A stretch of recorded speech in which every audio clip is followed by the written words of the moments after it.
Ladies and gentlemen, thank you so very much for attending our service for Lemmy. We are going to begin momentarily. Therefore, I ask that you please do return to your seats at this time. If you have yet to sign the guest book, you'll have an opportunity to do so following the service. Please do return to your seats, and I also ask that you silence your cell phones if you have not done so. Thank you.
Can everybody be seated, please?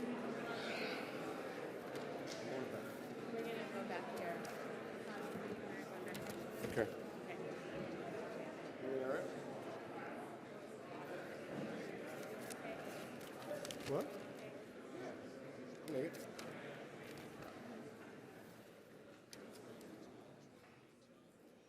What's this? I would. You guys ready?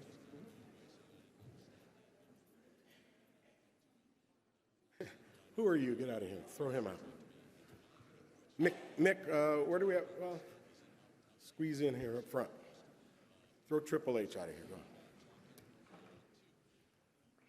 Good afternoon.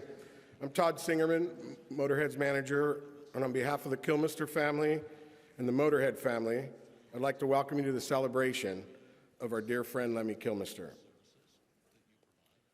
It's really wonderful to see many friends and friendly faces ready to remember and celebrate Lemmy's life. We all know he wouldn't stand for anything formal or somber, and we all know how he hoped to be remembered very warm. And Lem, believe me, it's warm. Since I first met Lem back in 1991, I can't begin to put into words what a great man and great human being he was. Damn, I hate using the word in the past tense.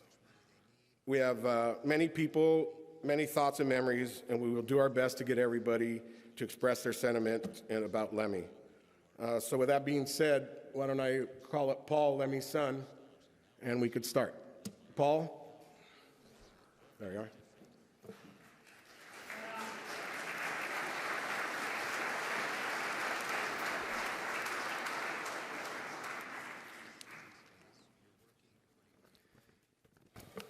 Thank you for coming, everyone. Thank you. I hope this isn't too long. It's 14 minutes. I timed it.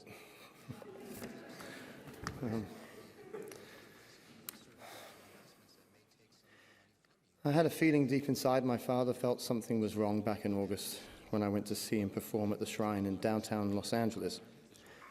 He looked more frail than he did the previous time I saw him, and his shaking hand was more pronounced. And when he spoke, his voice was softer.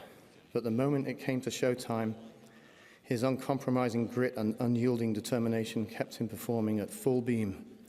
And I knew nothing was going to stop him, not even at this point, from getting up on stage and doing what he loved to do most of all. That's what kept him going. He wasn't about to go home and give in to any pain he was experiencing, no matter how serious. We'll probably never truly know how much pain he was in because he never complained. That wasn't his style. He was no cop-out, and he wasn't about to become one. He chose to give his fans every last drop of himself those last few months instead.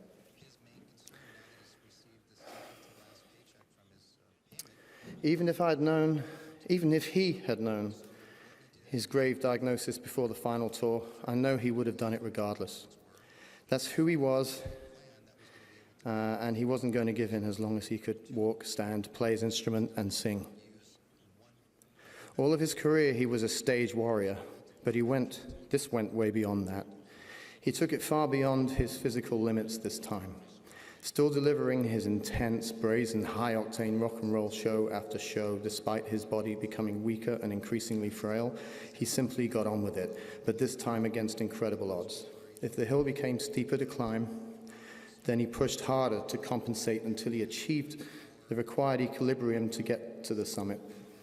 Towards the end of that final tour, I sensed he was walking an increasingly thin and narrowing line in order to keep on delivering, but he kept his balance and his poise perfectly, without falling once.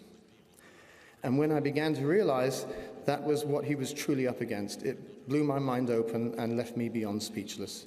He was now moving Mount Everest itself in order for the show to go on. Even after receiving the shocking news of our close friend Phil Taylor's passing in November, which would have been a devastating blow to him, and it was, he still continued to deliver the goods, and the show went on regardless, telling the crowd, "This next song was written before you were born." And he loved you all more than he loved himself. He loved his lady Cheryl, he loved Phil, Mickey, Todd, Cameron, Steve, Stefan, Tim, Laurie, Eddie, Arnie, Roger, Wendy, Shelley, Dixon, Emma, Mark, Dan, Adam, Francis, and everyone else that I've forgotten to mention now. He loved us all. We were all his extended family, and he was loyal, the most loyal man we ever knew and will ever know, and he gained our loyalty in return. He wasn't just a musician and a songwriter. He was a figurehead like no other. He showed us how to be true to ourselves by always sticking to his guns, and he never lost sight of that. Never for a single moment. He set the bar.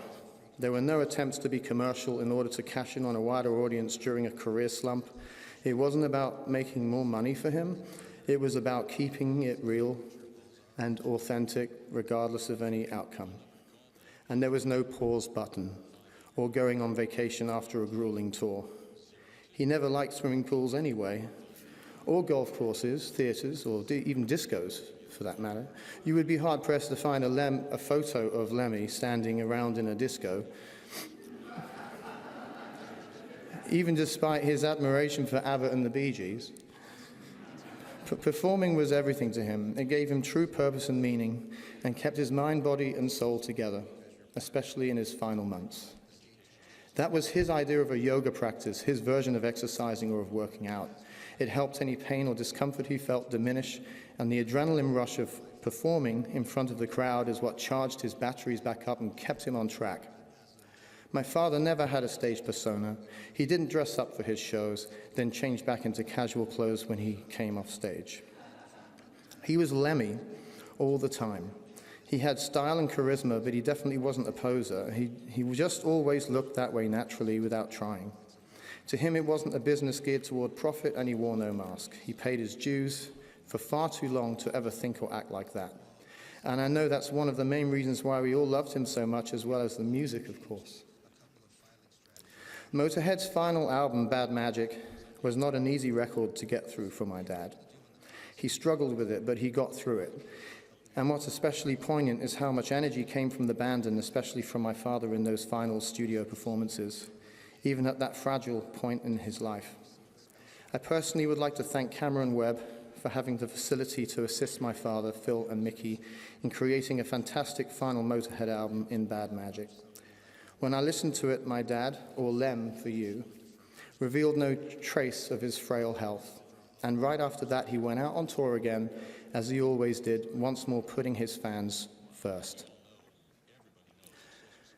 About a year or so ago, I intimated to him that the only artist who appeared to work and tour as hard as he continued to was James Brown.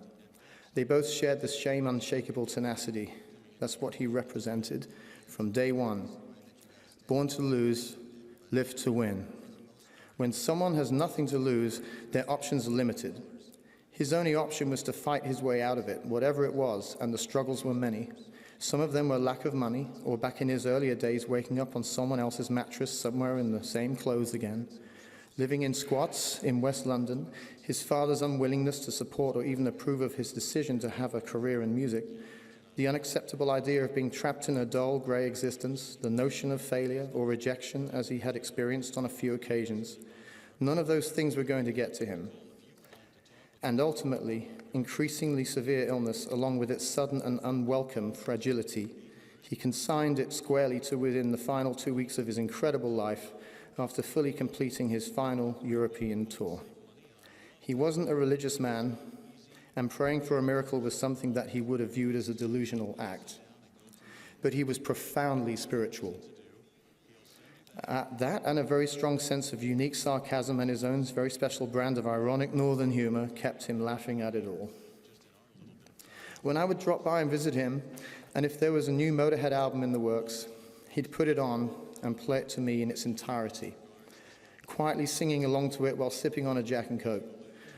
"Hi, Paul, grab me some ice with you and get yourself a drink while you're at it." Then he would offer me a pair of headphones or put the album on through his TV speakers. I miss it so already. And when he put on some rough mixes of a new Motorhead album, you'd better keep quiet and listen. He never tolerated anyone talking over music, especially his. It really irked him. And I don't know about you, but it annoys me too. Dad and myself never understood those who might put on music in the background at a cocktail or a dinner party and then small talk all over it. He disliked formal events like that anyhow. You know, music isn't a background thing, he would say. You'd get a loud shh from him with an endearing yet stern frown. And if Cheryl's little Maltese dog Tutu started yapping over it, he'd gruffly yell, "Shut up, or I'll get that broom handle, shove it up your ass, and use you as a mop."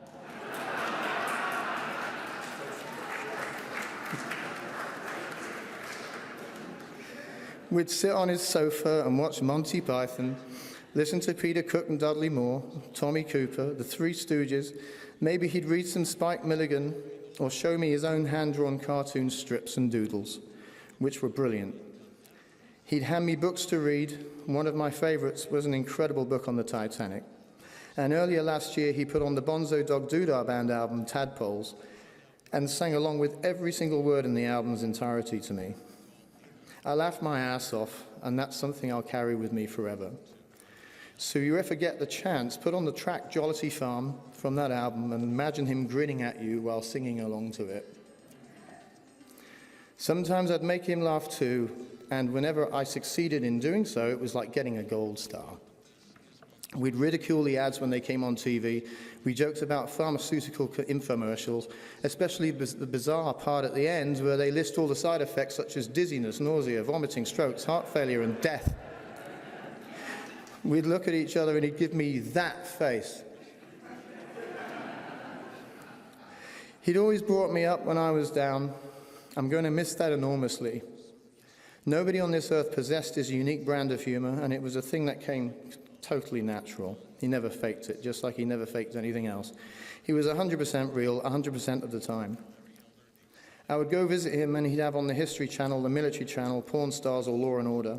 He'd have open a book on guitars or a catalogue on war memorabilia. He was an avid historian, and he knew the origin and background of every military piece he owned, or he might show me a recent acquisition in the form of a dagger, a medal, or a guitar maybe, or his vast collection of military patches. He was unbelievably informed and very well read. He was a philosopher. He held the door open for you. He was chivalrous, a gentleman. One of his many great quotes were, "Manners are free." There was an incident that occurred around 1988 when he was living in Fulham, southwest London. I was riding shotgun with a friend of mine on our way over to Dad's place.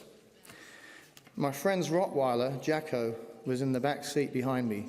We were about 5 minutes from Dad's place when Jacko suddenly threw up all over my back and shoulder from the rear. It was all down my left arm and in my back and in my hair, just everywhere really. We arrived, got out the car and rang my dad's doorbell. He opened the door, wearing nothing but a Japanese kimono, looking casually regal, saw the vomit all over me, and slapped me on the back and heartily and said, "A good night out then, son." A huge shout out to my mum, Patricia. I apologize profusely in advance for this next anecdote, so please do forgive me, but I have to tell it. In an earlier incident, I'm in a cab with Dad going to a photo shoot in London when I was 17 years old. There was an awkward silence for the first part of the ride, as we had never been in a car alone together before. Suddenly, he clears his throat and breaks the silence with, "Before you were born, your mum used to have the most fantastic pair of tits. I used to spend about half an hour on each one." A quick comeback was in order, so I replied, "Well," and I thought I'd got him, you know. I said, "I used to spend considerably longer on them." Upon which he immediately came back with, "Yeah, but you were too young to enjoy it."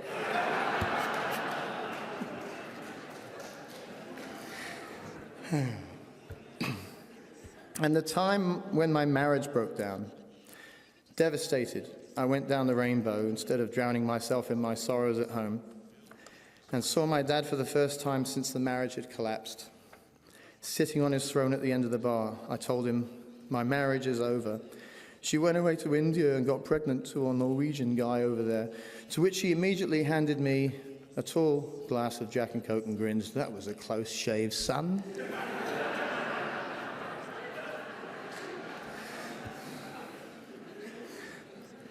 And upon visiting him at the hospital, I drew a blank asking the hospital staff where Lemmy Kilmister's room was, because he'd actually checked himself under the name "just in case." And more recently, a year or so ago, the occasion he told me about how he imagined the pallbearers to be carrying his coffin. He joked to me about 3 6-foot guys on one side and 3 dwarves on the other, stumbling along to the theme tune of Laurel and Hardy. He was not a conventional father. He wasn't around when I was growing up, but I never once felt betrayed by him over that. I never once harbored a shred of blame against him for it, because he was truly a free spirit, and I recognized that in him from the first time I met him, when I was 6 years old, on a cocaine deal. I wasn't buying it.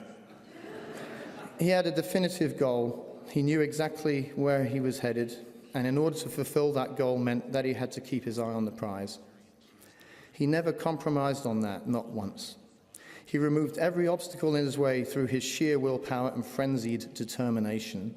He made huge personal sacrifices, and it did get to him. He may not have showed it, but you could occasionally sense it. But he just pushed on resolutely as he understood that it was necessary to do that in order to make it all happen. And it became my mission to reveal to him, beyond any shadow of a doubt, that I loved and admired him more than anything else in this world for being so true to himself. It didn't matter to me that we didn't get so much time together in my early years, because to me as a child, he was an enigma. I was fascinated by him, and I only ever felt love and admiration for this wild, long-haired man who was cooler than everyone else in the room at any time in any place. I, like us all, were drawn to his unassuming magnetism. They say you can't choose your parents. Well, I won the lottery when I got Lemmy. Because Lemmy Kilmister was my father.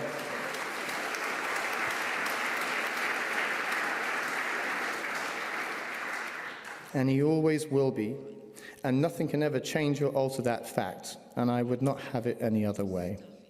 You were perfect, my one and only ultimate rock and roll daddy.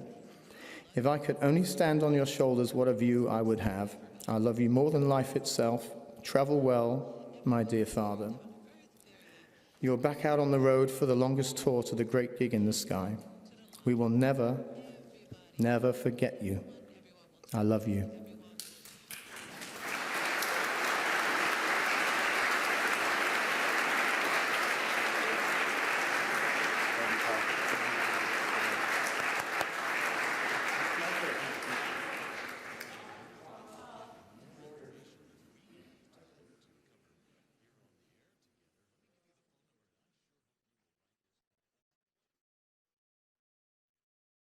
All right, we're going to call up our next speaker, Mickey D.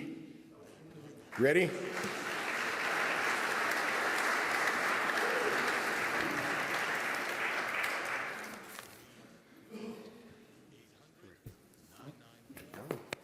Yeah, well, here we are. Oh boy, Lem, I think your son Paul basically said everything I wanted to say. I'm not going to share a bunch of stories with you here. I just wanted to say that my heart goes out really a little bit extra here to Paul and Cheryl. He was talking a lot about you all the time when we were touring, and they were very special to him. As Phil Campbell and myself are, I guess we are the other family and that Lemmy had, and crew, of course. But Lemmy, we were talking about the last couple of years. He struggled with his health. I remember it's about 3 years now, I think, when he first had a problem. I mean, I had the pleasure and the privilege of playing and with Motorhead and with Lemmy now for 25 years, and I never even see him break a cough or have a runny nose or anything. And then suddenly 3 years ago, he ran into the wall. And from that moment, we actually spoke about normal stuff for the first time, I think, while touring. And I remember Lemmy, he kept saying he didn't regret a single minute of his life. He enjoyed it absolutely at the fully, as Paul was just saying. And he told me all the time that he had the perfect life. I mean, to be touring and entertain people and see the smiles on people's faces and do what we did. That was the perfect life for him. And not to, the day he would go, he wanted us to cherish and honor his memory and party away big time. So I remember when Lemmy passed away that I wrote a little thing there, don't cry in your drink, sip it up and go and party for me instead, because that's the way he was. And I believe everybody in this room know that. But it was an honor, a privilege to have known and to play, and I learned so much from this great man. When I first joined Motorhead, I thought I knew quite a lot about rock and roll, and I had done some touring, but I was just a little pink baby, It was basically nothing compared to what we've been going through, but we had some great times. I can tell you that, and stories have to wait. I just wanted to say a few words. I miss you already, Lemmy. I miss our arguments and our hard work in the studio and on the road, and so much fun that we have had. I will miss it forever. And I just want to say, rest in peace, my brother, my bandmate, my comrade, my friend. And I wish the whole world actually could get a small piece of what I know about Lemmy, that would actually help everybody to go through this hard time, I would say. If you just felt him a little bit, as we do, probably everyone here in the room, it helped me a lot, knowing that he was the man that he was. So thanks everyone for coming, and try to take it a little bit easier, Lem, on the other side. Rest a bit. He does have a band there now. I mean, Taylor unfortunately left, and Versal a while ago. So maybe they are writing some new tunes. I don't know. Hopefully he is. And Phil Campbell couldn't be here, unfortunately. So I have to say hi from him as well. And yeah, that's it. Thank you very much. And rest in peace, Lemmy. See you soon. By the way, this is from Phil Campbell. He made sure there's a line down there, and that's supposed to be speed for Lemmy too. He made sure he had a mirror and the whole bit. So, do it up, Lem. All right, Nina and Jim. These are very good friends of Lemmy's from Berlin.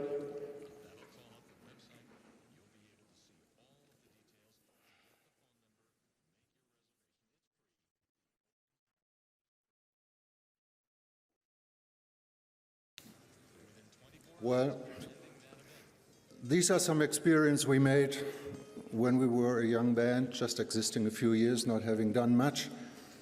We received a phone call in the middle of the night from Todd asking us, can you be on this tour starting in 4 days, because the regular support band, we are not sure, it's like metal techno, and I don't know if it's good for our audience in Germany, and it would be cool if we would come and play together with them as well.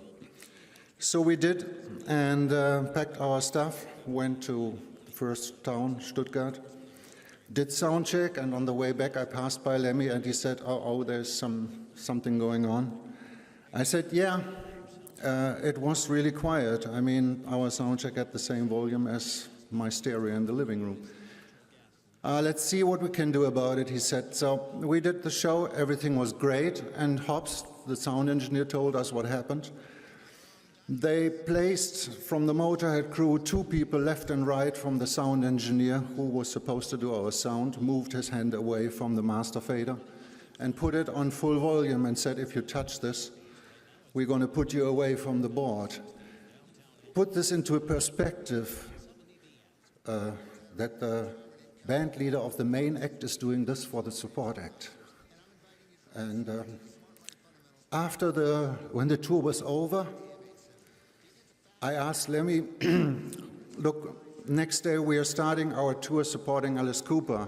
And in Germany, what we do, we don't know these people. Can you write a recommendation letter? And he said, sure, give me a piece of paper.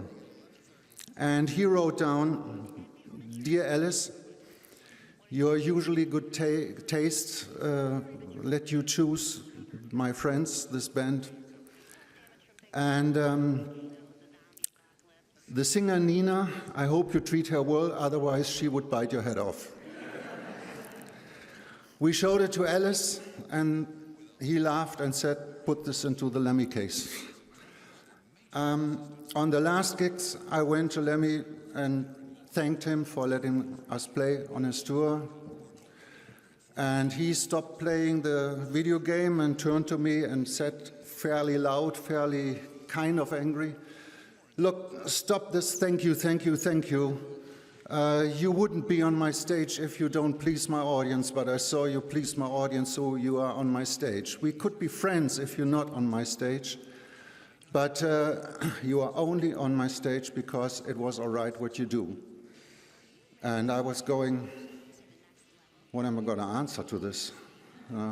Translate in my head, German, English, and all I could say is, thank you, man.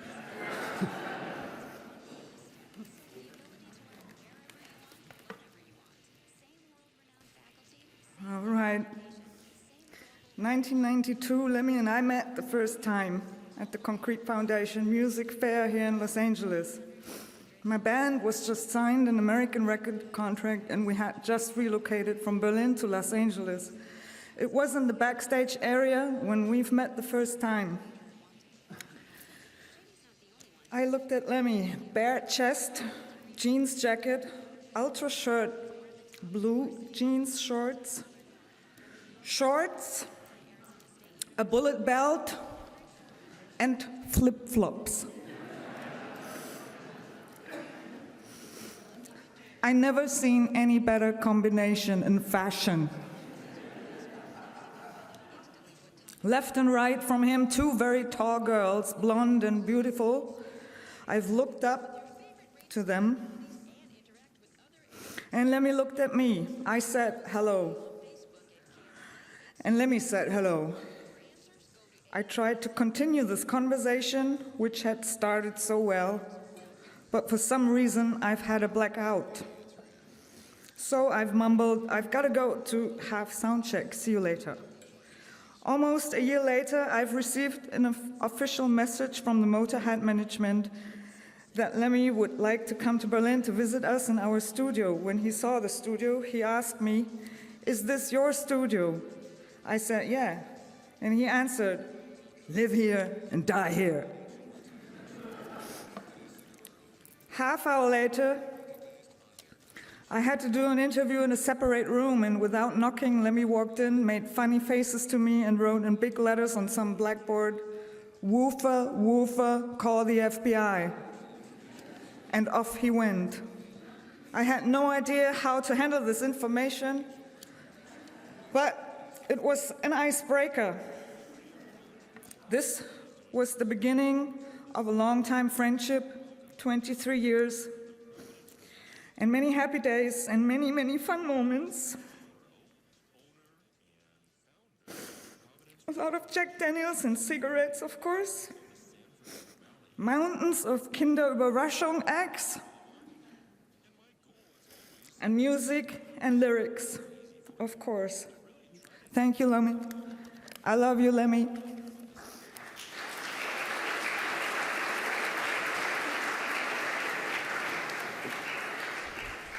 Jim and Nina from Skew Siskin. I'm going to skip a little and move around a little if you guys don't mind. Bob Kulick. You here, Bob?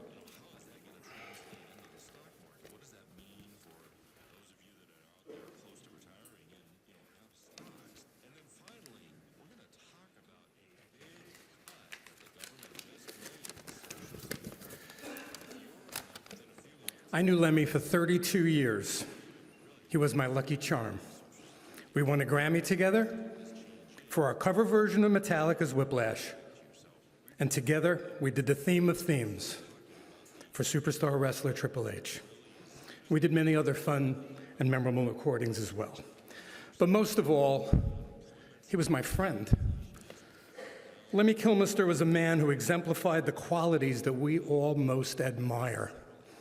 Integrity, a man who lived the axiom, "This above all, to thine own self be true, and as it must follow, as the night, the day, thou cannot then be false to any man." Passion, he was a musician's musician. He didn't care about the money, he only cared about the music. And a student of it, he gloried in it, he lived for it. He was as much a fan as he was an artist. Honesty. If you asked him what he thought of something, he'd tell you what he really thought. No political agenda, no patronizing, no bullshit. And as he would sometimes say to me when I'd ask him, "What do you think of that?" "It's crap, rubbish." And I would always laugh and say, "Which part?" Compassion. Despite his tough exterior, he was one of the kindest and gentlest people I had ever met. Modesty. He was a star in every way, yet he was humble and would take pictures with fans and engage in conversations with virtually anyone. He was never egotistical in any way. Sense of humor. He could laugh at himself and was fun to be around, and in a Monty Python kind of way, he would make fun of the world that surrounded him. The visionary. He had a vibe, a sound, a style uniquely his own, and to that extent, a leader, not a follower. He was a visionary. It was his way or the highway. Yet, he was not unreasonable, and if you could somehow convince him of something, he would go for it. I'm proud to say I knew a modern-day pirate, a genius, a legend, a man we all wished we could be. Rest in peace. The human race is a far worse place without you.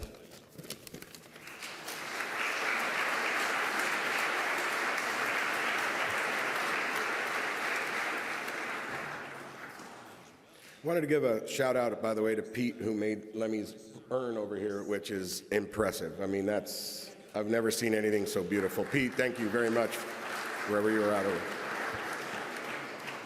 Lemmy is in there right now, and Slim Jim. There we go. This is as you know, Lemmy played with Slim Head Cat, and the smile on his face when you guys would play together was enormous and amazing. Hello. Did anybody else let Lemmy smoke in their car? Okay. But he always kind of asked first, which is because he was a gentleman. That's the thing that I want to really point out about the guy. He was a gentleman. I never saw him rude or inappropriate to anyone. And we were in a lot of places where that's the norm. Dressing rooms, airports, planes, vans, rest stops, everything. I never saw him rude to anyone, to a fan. I never saw him inappropriate with a woman. He was always very, very gentlemanly, very in his own way behaved. And I see him as an English gentleman as much as I see him in any other way. And I see him as a unifier because we look out and there's heavy metal, there's hard rock, there's thrash, there's punk, and I like to represent the rockabillys. And Lem straddled all those fences, and I never met a fan of music who didn't understand and get what he was all about, because he dug it all. One of the first nights I ever met him, we hung out and listened to Gene Vincent BBC recordings that he had recorded off his radio onto a cassette, and was very happy that he met someone that could relate to it, and we sat up all night playing chess and listening to Gene Vincent records that he had recorded himself. And I just want to say that he was the last of a breed. I don't really know anyone quite like him, but he was the last of the Mohicans for sure. And I'm honored and also happy that I knew the guy in the way that I did. So let's enjoy his legacy. He was a very good guy at the end of it all. Thanks.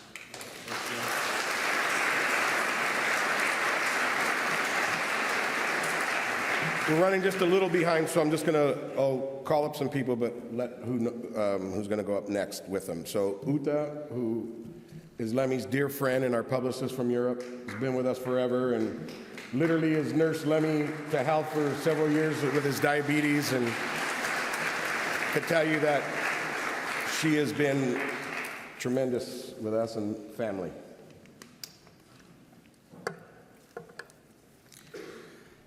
I hope I can do it. You can do it. You can do it. You got it, girl. You got it. Lemmy, the man who dared to live his life the way he wanted. Lemmy was a cosmopolitan, and his crew was international. So here I am standing to say farewell to Lemmy, a true gentleman I've worked for almost 2 decades. I've been with Lemmy through good times and bad times, and we had a lot of fun. He was an icon for thousands of people. His music was loved by millions. Lemmy was the last loyal, honest man standing in rock and roll, but for me, he was only my Lem. He always called me his German shepherd, because I would not only bark, but also bite if necessary to protect him from unwanted intruders and requests. He also called me his nurse on Prada, because he had a view for what I would wear or like. One day in the hospital, I was pushing his bed through the corridors, and his German doctor Jens told him that I'm already the perfect nurse. Lem said, yes, she is, but she would never wear these hospital shoes. She would wear Prada. Since then, I was his nurse on Prada. Because of Lemmy and his bands Motorhead and Headcat, I was able to travel the world extensively. I've met so many people and made a lot of new friends. I was part of the Motorhead family, and I will be forever grateful for this. For me personally, an era is gone and life is different since the 28th of December. I do hope his immediate family will cope with the loss in time and remember the great times we all had with him. Saying goodbye now was one of Lem's favorite series, Fawlty Towers. We watched so many times on the bus, and he always liked to use the phrase, "Oh, you're German. I thought there was something wrong with you." Can you do the funny walk for me? No funny walk for you, Lem, anymore. Auf Wiedersehen and tschüss, Lem.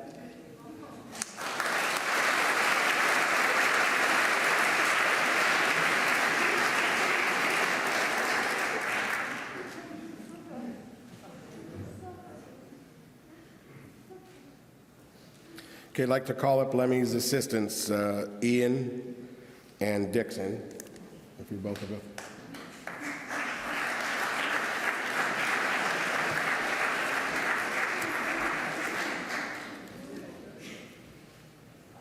Go ahead, Ian, go first and then you're fine.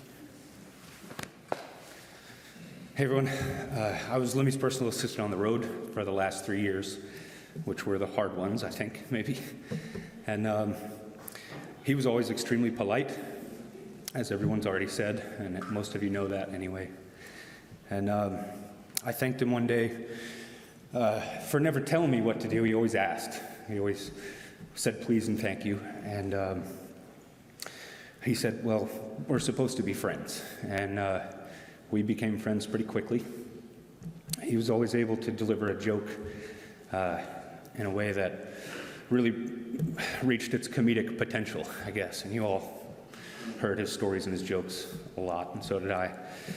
And I want to tell one of the ones, I'll probably do a horrible job compared to him, but one of his recent favorites is about a horribly ugly guy who asked God every day to be handsome. And, sorry.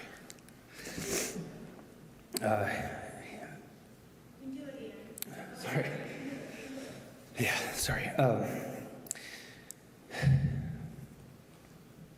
He said, God came to him one night and he said, I'm sorry, I can't continue. It's okay.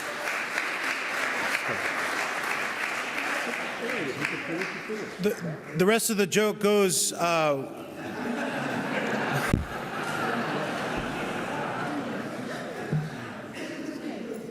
just make this quick. There's a couple of things out on the internet that are great. From now on, the Jack and Coke will now be called the Lemmy. That's a fact.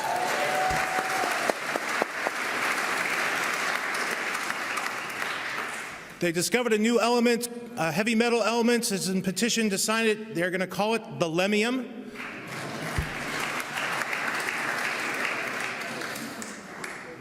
You know, you have to ask yourself, what is Lemmy? Who was he? He was just a friend. Yeah, he played bass. Yeah, he was a rock star, but he was a friend. He was literally the guy who would take his shirt off his back for you. He would take the last smoke and give it to the last guy. He would literally take $5 out of his pocket to give to the homeless, to everybody. He was a father. He was a brother. He was a fucking good guy. And I'm gonna miss him. He was really close to me. And on the day he passed, he was tapping his foot because he always wanted to be his last gig on stage. He never wanted to disappoint the fans, ever. And he was tapping his feet, and I swear that was his last gig. And to me, that was endearing. Love you, brother.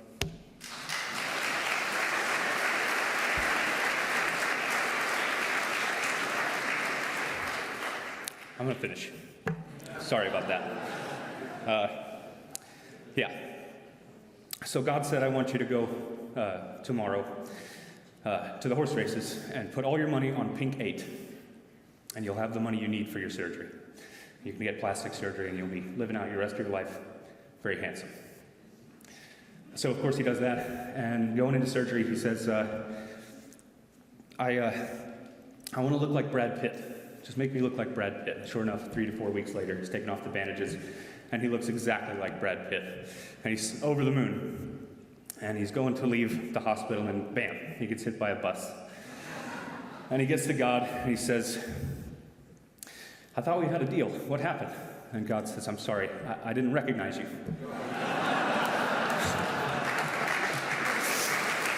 I'm sure that whoever he is, he's fully recognized, and nobody doesn't know who Lemmy is. So, Godspeed, man. And he would say, thank you very glad.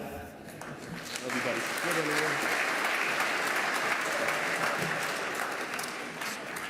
Scotty. This is one of Lemmy's best friends, and when Lemmy would be off tour, him and Scotty would hang out all the time here at the Rainbow.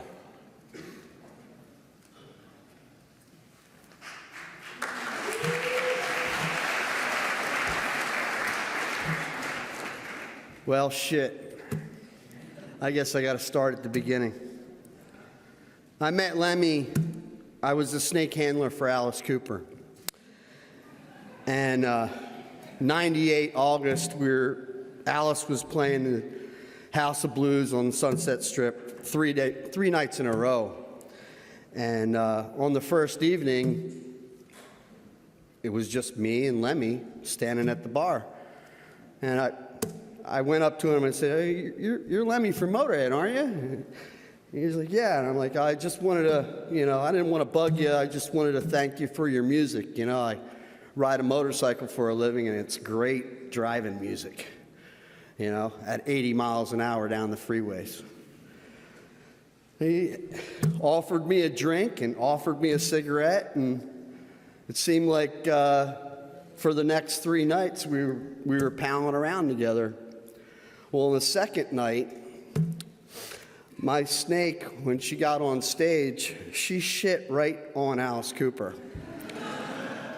So I go running past Lemmy, and I'm headed backstage, and I'm thinking, I'm fired, And Lemmy's like, what's wrong? And I'm like, you didn't see my snake just shit on Alice Cooper.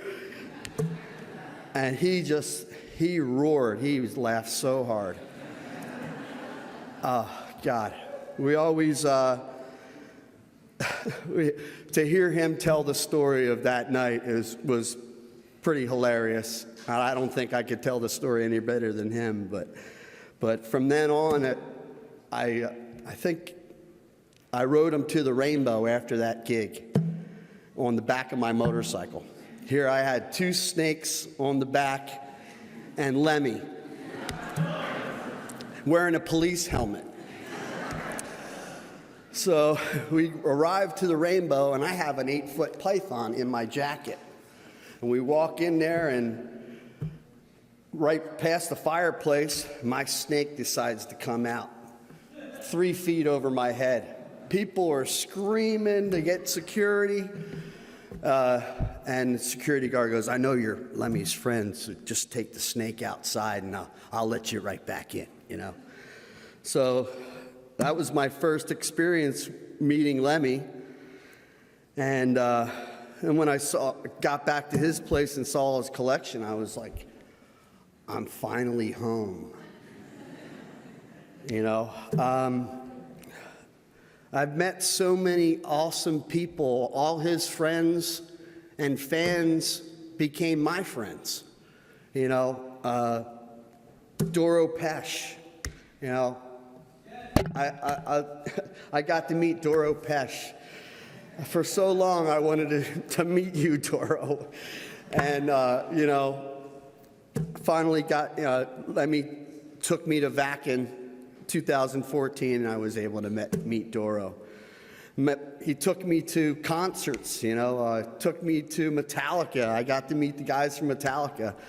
And all Lemmy could talk about when we were back there meeting him was, you should see this guy's helmet, I made the dragon helmet in the movie, right? But we would sit on the couch for hours, and I don't think I've had as many conversations about hours about the stretchiness of fabric. It had to be the right stretch. That's not stretchy. This is stretchy, you know. Like, are you kidding me? That's stretchy. Well, I don't like it. Take it back. But never had an argument, never had one crossword. You know, we would leave the studio, and he would be on the back of my motorcycle, flying down Sunset on our way to Crazy Girls or Jumbos, or you know, and we had a lot of good times in the studio and strip clubs. We were always the last ones to leave. They'd be closed for hours, and me and Lemmy would still be there shooting pool with the strippers. So, and it was like that wherever we went. We were, you know, it was like he was treated like gold, you know, and he treated me like gold, you know. So many times we go to Vegas on his birthday, and, you know, we believed, I know him and me believed the same thing, that if you die around your birthday, you know, it's just meant to be. You know, it's the way it's supposed to be. It's checkout time. Check in on your birthday, check out on your birthday. So when he passed away, I wasn't shocked. I was relieved knowing that he went when he was supposed to go. He was done touring, and that was it. When he's done touring, you're going to have to bury him, you know? So, Godspeed, Lemmy, you know? Thanks for everything. He gave me hats, he gave me daggers, you know? Gave me so many funny instances. We would always laugh and joke about Scarface, you know, like, hello to you, man. You got a bag for a belly. You're eating this fucking shit, looking like these mummies. He loved that shit, you know? And Blazing Saddles and Young Frankenstein, you know? Frau Blucher, you know? He was just a joker, you know? So here's to you, Lem. I'm sure I'll see you in my dreams. And have a good time up there. Thank you, Scotty. Take care. Wow.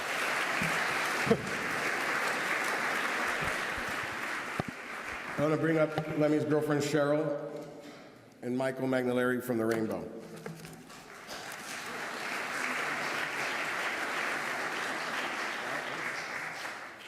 I'm not going to take long. Let's go do that one. I just want to say to you, Lemmy loved me, but his greatest love was his fans and his music. And I remember saying, baby, don't go, stay home, skip this tour. And he said, baby, can't. I love my fans. He never raised his ticket prices because he always thought that everyone should always be able to afford to go to a Motorhead show. It wasn't about the money. It was about his fans. And I think I made a quote on Facebook. I lost the love of my life, but the world,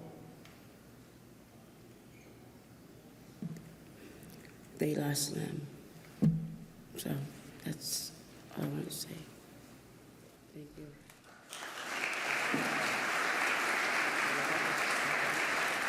Just want to say rest in peace, my dear friend, to a wonderful historian, a very intelligent, you all heard this from his son Paul. He's going to be truly missed, as you all know. God rest in peace. And for those of you that were at Lemmy's party, Michael's the one who jumped out of the cake for him. That was a nice surprise. There you go. Joe Rambach, did you want to talk? Joe's Lemmy's promoter from Germany from way back. and one of his great friends. Thanks for coming out, Joe.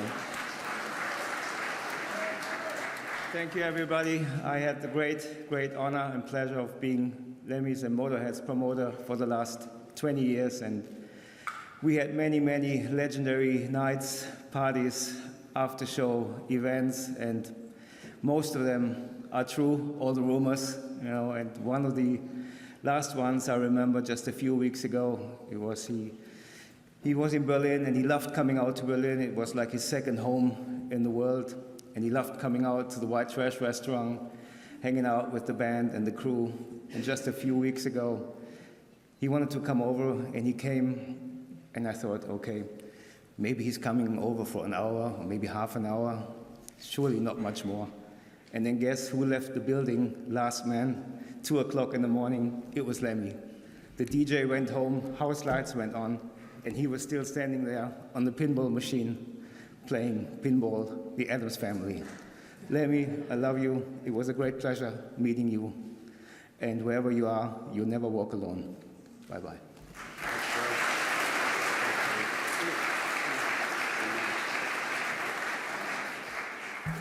Okay, Pascal. You around? Where's Pascal? This is Lemmy's good friend, his bootmaker. This is the man that, the fashion. Good afternoon. I was just a schoolboy in October 1983 when I went to see Motorhead for the first time in my hometown in Clermont-Ferrand, France. And I remember spending hours at the back door of the venue hoping to meet the man. Eventually, a couple of goons came out and chased me. In 2000, when the wonderful Sharon Lee brought him over to my place to get measured for a pair of boots, I told him that story, and only at that moment it came to my mind that in 1983 I didn't speak a word of English. And he gave me one of what I call Lemmisms. He said, logic should not interfere with determination. And I made a lot of boots for him over the years, and as a boy I used to read the name of all the people on the record sleeves that he would thank. And one day I made the list, and I was just so taken back that I immediately called him and said, thank you for making my boyhood dream come true. And he just said, sorry, had I known it, I would have done it sooner. He was that guy. He was one of the kindest person I have ever met. It was a privilege to make his boots for 15 years, and it's an honor to see them go with him to his resting place. Thank you, and so long, Pat.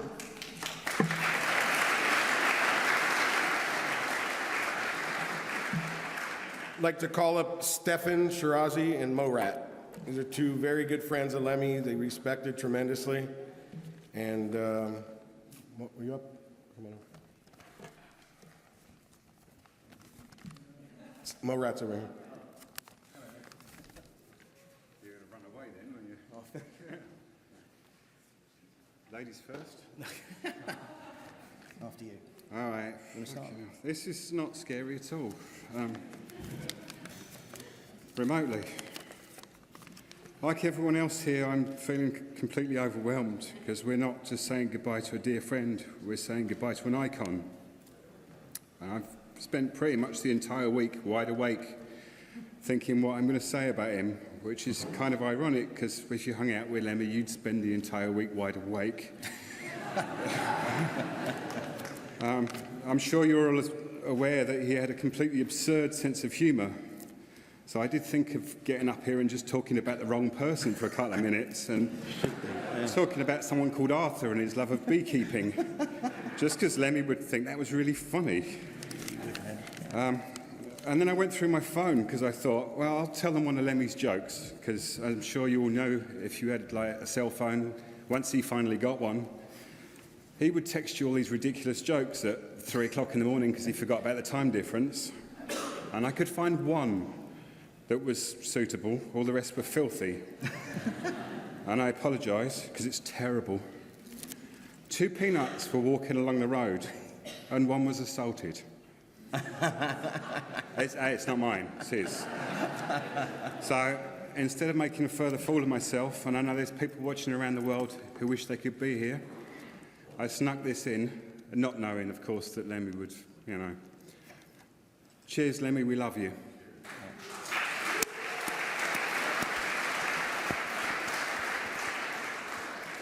He was in 1982, and I formed a school magazine with sheets of A4 paper, just 4 of them, so as I could possibly interview him. And he accepted the request and accommodated me for nearly 3 hours in the studio, answering such devastating questions as when asked about Surbiton, Lemmy described it as not exactly the hub of the universe. I asked him what he thought of being at the top of the male sex object poll in 1982 in sounds, behind E.T., actually. He was behind E.T. The reply to my tentatively asked question on the matter was, I think I got the edge on E.T. I got longer legs than he has. But the thing, listen, everyone said this, and it's so true. He was so kind and supportive, and he gave me the belief that I could live a life that I wanted to live, and that everyone was going to be like him. And he was always he was so consistent with that, and he was so supportive. He was a very funny man, as you've heard. He loved humour, he loved Python, he loved the Goons, Harry Seacombe, he loved all those guys. And I've become aware that people don't really know who Spike Milligan is. So I'm going to read you a couple of Spike Milligan poems, because he loved words. And as silly as these words might sound, they're quite brilliant. He was quite brilliant, and Lem was brilliant with words. So I'm going to read you Lobster. Libster, lobster, labster lee, living in the deep blue sea. Libster, lobster, where are you? Gone to lunch, back at 2. Which I just think he's brilliant. And there's another one here. If you're just sorry, I have to find this because it's not Judith Hart, it's not Malice at Buckingham Palace. I lost my page. We could do the Ying Tong song. Here it is. We could. Ying Tong Idlai Po. He loved that song. It's a poem called Sophia Loren of Leeds. You'll notice a theme. Ingle, jingle, jangle, jom, tingle, ingle, dangle, dom, fringle, frangle, bangle, bomb. And there's more, my friend, where that came from. And last but not least, I have to tell you, it was a really, I think for everyone, it's been a hard time. About 24 hours after we got the news, the Swindon Advertiser managed to make me laugh, and Lem, good God, he would have laughed at this so hard. The Swindon Advertiser said that the gig in Swindon was in jeopardy due to the passing of the frontman of Motorhead. So I know Lem would have laughed, and, thank you so much, Lem. It hasn't sunk in, it won't, but thank you. Thanks very much.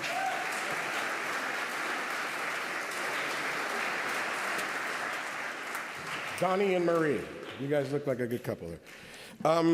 Matt Sorum.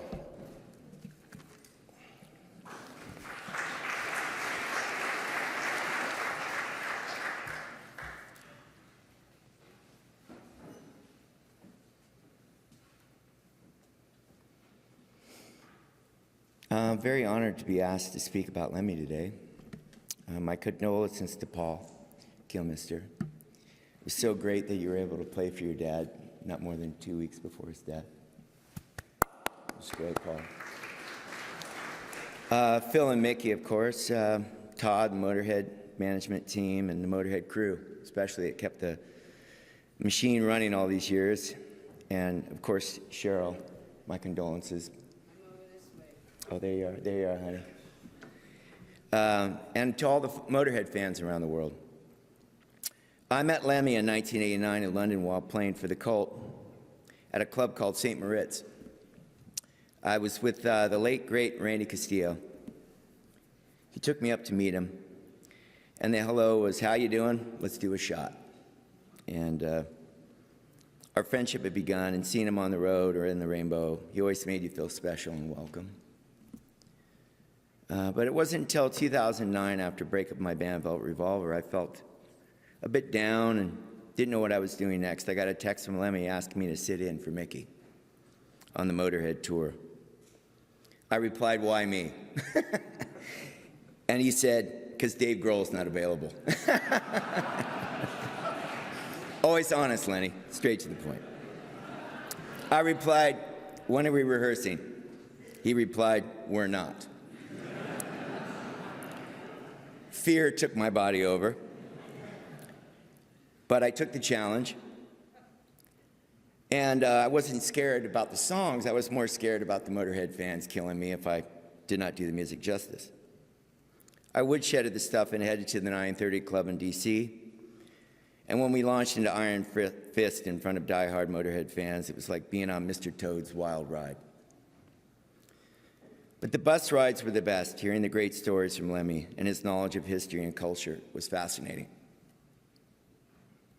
I did take the back lower bunk, though, and basically was either awoken to the sounds of bombs exploding in epic war movies or ABBA blasting through his speakers. The sign of not going in the back lounge was when Lemmy put his boots in front of the door. That meant some shenanigans was going on. Do not enter. I want to thank Mickey for letting me sit in that drum stool, because those memories will always be with me. It was an amazing time. Thank you, Mickey. And thank you, Phil. His hard exterior had a gentle side. He loved Eddie Cochran, ABBA, and the Beatles. And at the end of that short tour, I felt like Shoeless Joe Jackson in Field of Dreams, and I could have just walked off into a cornfield. My life was complete. I played with Motorhead. I will always cherish those memories. Many people say Lemmy is God. I believe that. I do. I truly believe God uses people as vessels to share his message. When I got that text from Lemmy to play, it was a God shot. It said to me, everything is going to be all right. Forge ahead, take no prisoners. Lemmy's life was built on integrity, and Lemmy said, I quote, "Integrity is everything to me. I will not die ashamed. I will live on my deathbed knowing that I gave it my best shot, and everything else is meaningless to me." He taught me to never give up and never let anyone bring you down. And to all the naysayers, they can just fuck off. He gave us something to believe in, a place to call home. And once you entered, you were family. You were part of the Motorhead family. Lemmy wasn't afraid to die, and he lived his life exactly how he wanted. Lemmy said, death is an inevitability, isn't it? You become more aware of that when you get to be my age. I don't worry about it. I'm ready for it. And when I go, I want to do what I do best. If I died tomorrow, I couldn't complain, because it's been good. I'm glad I knew you, Lemmy. Goodbye for now, my friend. Thank you.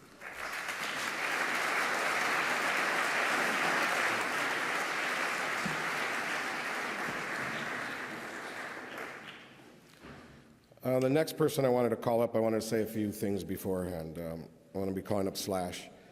And if everyone recalls when Lemmy had to end up getting the defibrillator put in, Lemmy really had some hard times with that. And to be honest, he wasn't sure if he would be able to continue doing what he's done all his life, and the way, to be able to put it out at 110%. And Slash, I thank you profusely, because truth is, without you being there, and you literally were there every day with him, you held his hand through this thing and built his confidence, played Coachella with him and the show we played at Nokia. And I don't think if it was for those shows that he would have carried on, not knowing, he didn't have the confidence knowing, can I pull this off? And you showed him that. And I really think, thank you for those. I think it would have really stopped at that point had you not put in the effort and the love that you did. And I do think that that's what got him to this point today. So thank you, and you're up next.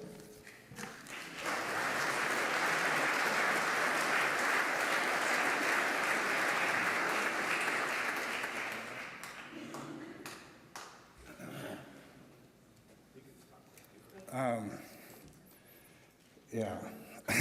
I'm not real sure what to say here other than Lemmy was somebody that I just feel so honored to have been friends with. And I met him at a time when Motorhead was one of my favorite bands, and a couple of us from Guns N' Roses in '87 we were in London for the first time, and got invited down to Motorhead's studio to meet the band. And I was really fucking intimidated. I was like, you know, this guy who had this image of being, you know, very hardcore and so on and so forth.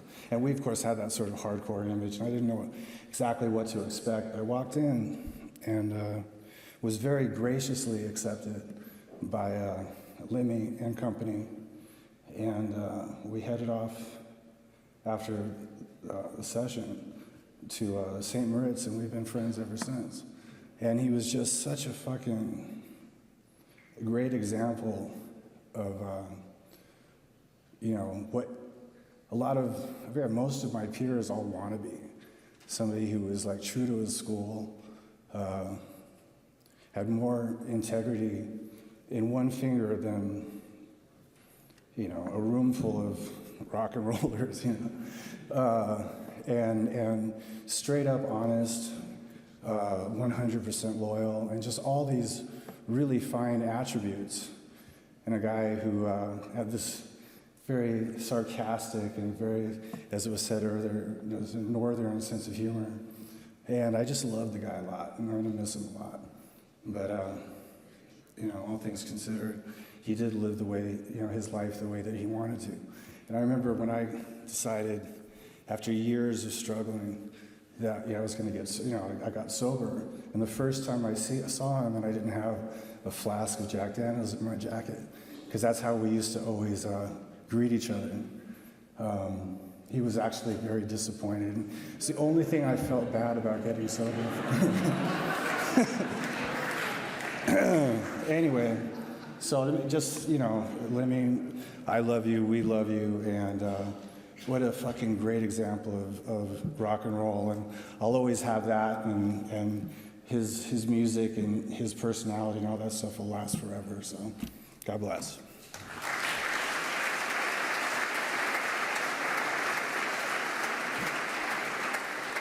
I want to call up Roger.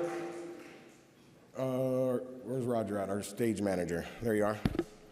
And I want to thank all the crew, by the way, that isn't coming up this week, because obviously what made Lemmy really love touring was his family, his road family. That meant a lot to him, and being with his friends was everything. So Roger, if you can do it, do your best. All right. Just look at that face. That'll scare you off, just right there. God. Anybody else? First things first. Philip, if you're watching, you said you were going to bring a fart machine. We don't have one, so sorry about that. Right. Lem, first time I was ever in a room with you, I said something stupid, like really small talk. Like, Roger? Yeah. If you don't have anything interesting to say, don't say anything. Oh, okay. So then, months and months later, walking in a bar in Milan, and he's by the bar, huge grin. Like, hey, what's up, dude? I saw your skinny legs coming down, and I wanted to buy a drink for your smile, because I knew you were going to be smiling. And I just have to thank you for your unbelievable self and taking care of our crew. And I was like, all right, that's tough. So I remember driving you, and you're listening to country music and singing out of tune. and complaining that no one can sing background music in Motorhead. I'm like, oh, I can drink. No, that's not going to be Motorhead, is it? I'm like, all right, I'm not doing it. And it's just a pleasure having you in the car, having a cigarette. I remember taking you to Marshall, and you asked for a liver pate. And we came up with your heads, and there wasn't a lawyer, not even Todd. Todd said, do what you want to do. So over a handshake between him and Jim, it's just how polite and gentle and old school these guys were. There wasn't anything to do with anybody. They're just like, yeah, let's do it. It's done. They're there. We're proud of that. We were proud of having the stage ready for you every day. It was a pleasure to have you on your stage every day.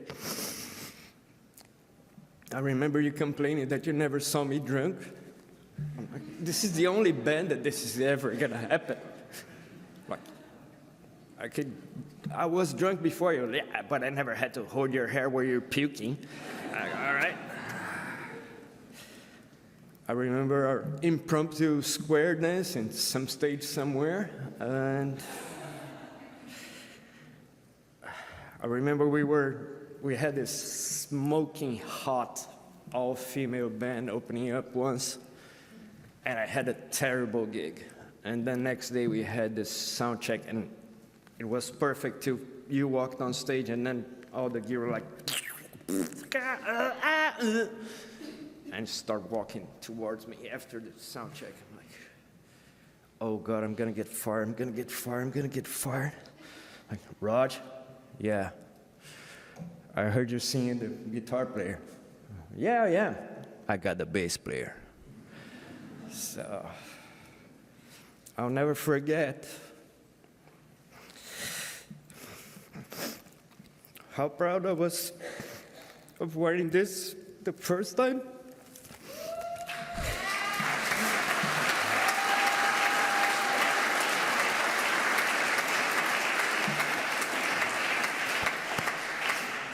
And I'll never forget how proud I am of wearing the last time. Thank you, dude.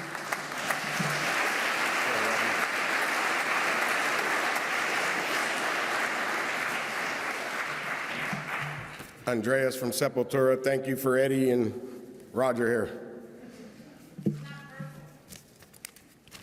All right, next. I want to bring up Mike Inez and Whitfield Crane. You don't have to come the same time unless you want to, but come on up.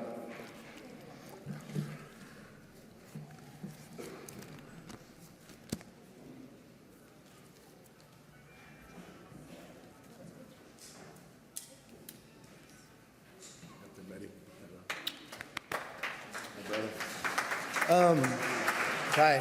So, I love Motorhead. I've always loved Lemmy. And I've always kind of wanted to be adopted by those guys.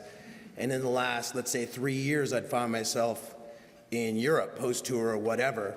And I would hear that, Motorhead was going on tour. So I'd devise different ways to just kind of show up to Motorhead band practice and see if I could go on tour with them. Not with a band, just with myself, and the resounding answer was always yes. So I'd go out on tour with Motorhead on a Van Hool tour bus, and the crew was awesome, and the band was awesome, and every now and then I'd jam with them, but at night, after the show was done on the Van Hool bus, the lower part of the bus was absolutely 100% Lemmy's area, and then the upstairs bus was Phil Campbell, crew, including me and Mickey D up front. So I'd sneak down every night pretty much and sit for hours with Lemmy. I'd look at him and say, hey, is it cool if I sit here? And he'd nod me with his hat and his cigarette. And he'd sit there with an iPad, and he would quiz me. And he'd play a song on the iPad very passionately, every song very passionately. And he'd be all, do you know who this is? And I'd be all, no, who is that? He'd be all, Dave Edmunds, right? Or he'd play me like some obscure Pink Floyd Syd Barrett song, and I wouldn't know what that was either. But and then he'd play a song, and I'd be all, that's Carrie Underwood, right? And I'd be all, Carrie Underwood, and he's all, Carrie's great.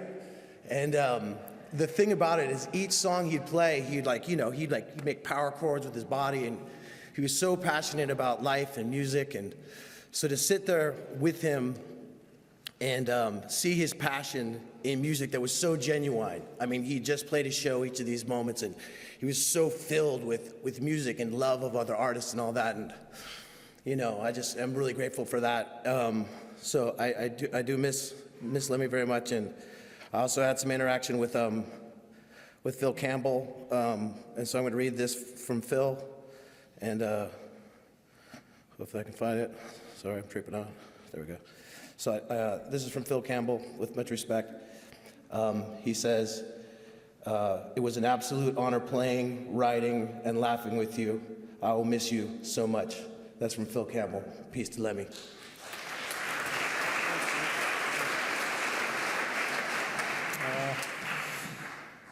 Thank you, Paul and family and Todd, for letting me speak to invite me to speak today.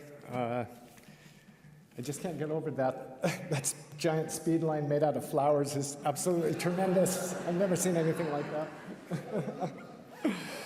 But, you know, I am just pissed, and I'm sad, I'm fucking gutted, and I'm fucking miserable, you know, just like the rest of you. It's, you know, I'm so grateful and I'm blessed for every road mile and moment I spent with this great man. I have like 26 years of stories with Lemmy that, like Mickey says, I don't think I'm ready to share yet. It's just, it's too soon and it's too personal. And so I guess I'm a little selfish too right now, you know, but I can't speak to Lemmy being like, he was gravitational. He just wanted to be in his proximity no matter what the scene was. He was always just the guy you wanted to hang out with. He was such a gracious host and just liked to make you laugh. He loved intelligent people. And for the most part, I think he liked a lot of the fucking stupid ones too. I don't know. He's just, he was that kind of guy, you know? He was just cool in every sense of the word. And I think secretly, on some level, all of us, every one of us, hoped his coolness would rub off on us in some molecular quantum level. And, you know, let me be the one to tell you, it did not at all.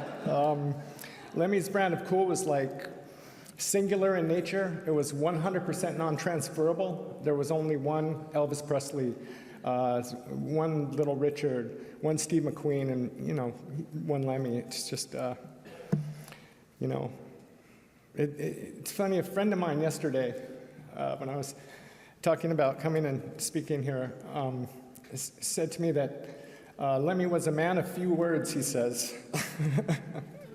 And I just said, well, obviously you didn't fucking know Lemmy at all. God, I've been the sounding board to many of his like speed-fueled diatribes and after-hour lamentations, right? He's one of the smartest people I've ever met. He had many, many opinions on 1,000 different subjects. I could barely keep up with them, you know. I loved every single minute with him, you know. Mostly I like to listen to him talk. And just gonna miss that voice. You know, I just love hearing him talk, even on the few occasions when I thought he was full of shit. I just didn't want to shut him up because it's just fascinating to watch, you know what I mean, in the middle of the night. So, you know, we're here today to celebrate the spectacular life of one man. We are also mourning not one, but two deaths, as, of course, Motorhead sadly is no longer. That's one of the heaviest things to wrap my head around today, you know. They were never the type of band to ride off gracefully into the sunset.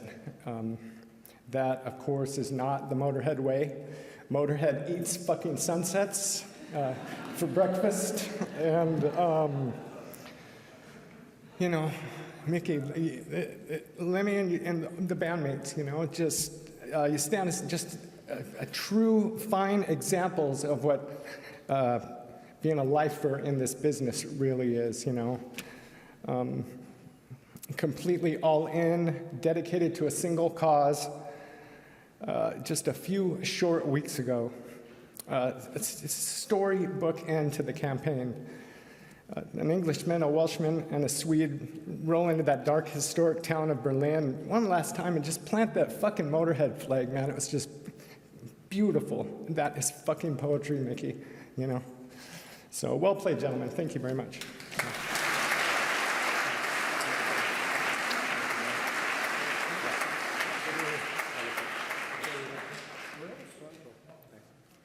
Michael didn't want to tell a story, but I'll tell a quick one. It was in '92 on the Aussie tour where Randy Castillo and Mike wanted to come into our bus to go to the next show. And we stop off at a liquor store and basically have a full crane or a dolly full of Jack Daniels and beer. Wurzel, remember that one, Mickey? We had like about 8 cases of beer, and Lemmy had about 2 cases of Jack. And Michael and Randy show up with their 6-pack. Remember that? We just look at them like, okay. Then they look and they go, shit, what are we in for here? That was a ride. Yeah. We're going to be running out of time soon, but I got a few more speakers. I just want to do a real quick shout out. This is dangerous to start getting into names, but wanted to thank Orica and Thomas. Orica's been Motorhead's label for, 20 years now, and want to thank you for sticking with us. Good and bad, you've been there.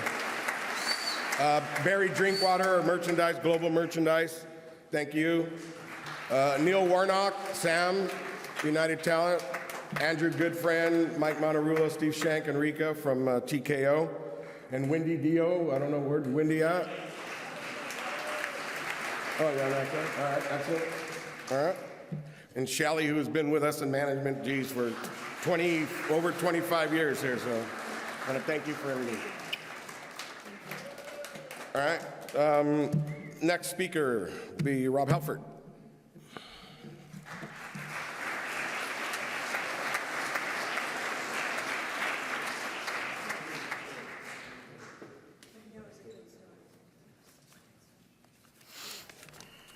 So much love. Love. Lemmy, hello everyone. On behalf of Judas Priest, Glenn, Ian, Scott, Richie, Jane and Bill from Trinifold, and Chip and Jen from Chipster PR. I'm here to include all of our love for Lemmy and Lemmy's family. Over the years, we've had so many amazing times with Lemmy and Motorhead, on and off the road. Most recently in Europe and South America. We always look forward to seeing the lads when we kicked off working together, as we knew well in advance there would be more than one Lemmy moment or a Phil King of Comedy Campbell event. Yes, laughter was the overriding emotion with the guys. And as we know, if you can't have a good laugh on the road, you might as well pack it in. On a personal note, when I was in the presence of Lord Lemmy, I always felt a bit overwhelmed. Admiration mainly. Here is a man that lived rock and roll life on his own terms. A true rock and roll maverick. His music speaks for itself, of course, and as we know, the music lives forever. Here's something I would like to share that took place between me and him in South America. We just completed the tour down there with Ozzy, and we were all heading back up here. I was wandering around the airport lounge very late at night, it might have been early in the morning, and I saw him sitting by himself in a corner. So I wandered over and said, all right, Lem, yeah, I'm all right. We've had some good fun on this one. Then for some reason, I took his hand and we sat there in silence for a few minutes.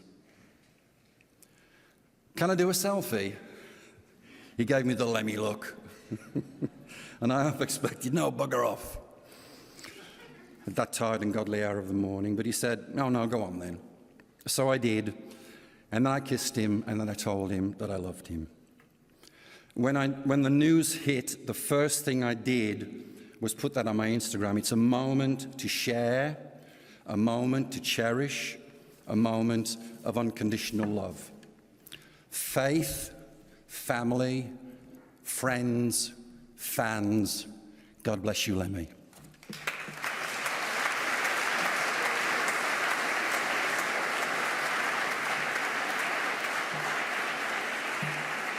Scott Ian.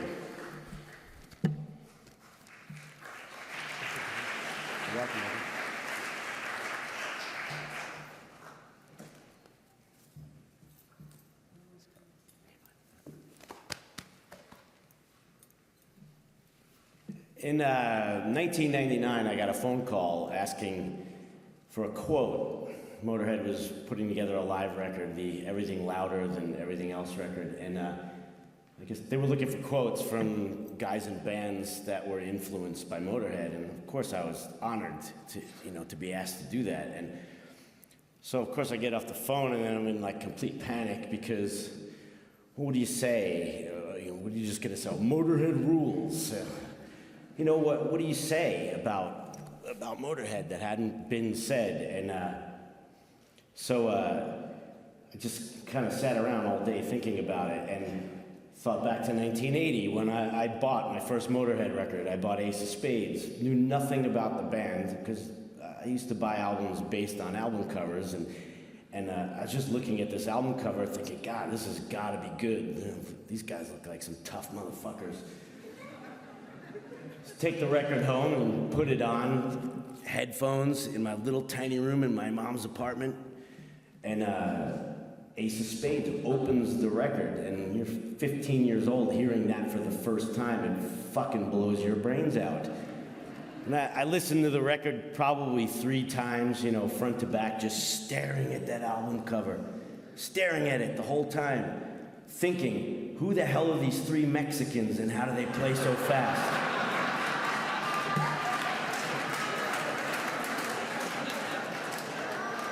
They look like banditos. They certainly didn't look English. It's pre-internet.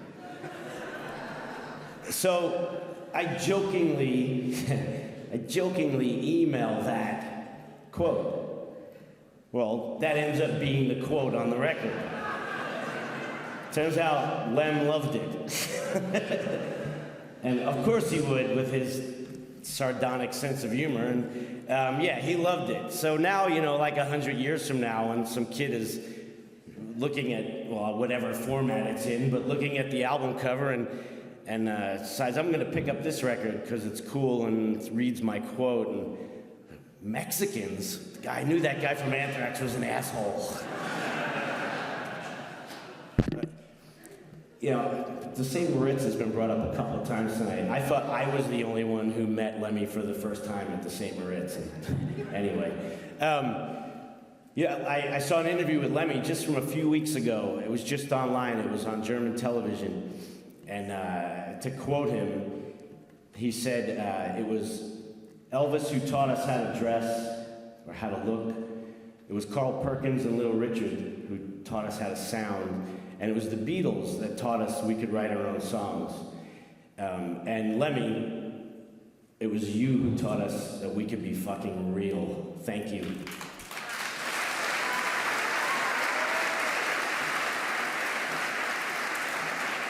You got to get Scott's book and hear that story of Lemmy when you had your first drink with Lemmy at the St. Moritz. I should repeat it to embarrass you, but I won't. Triple H.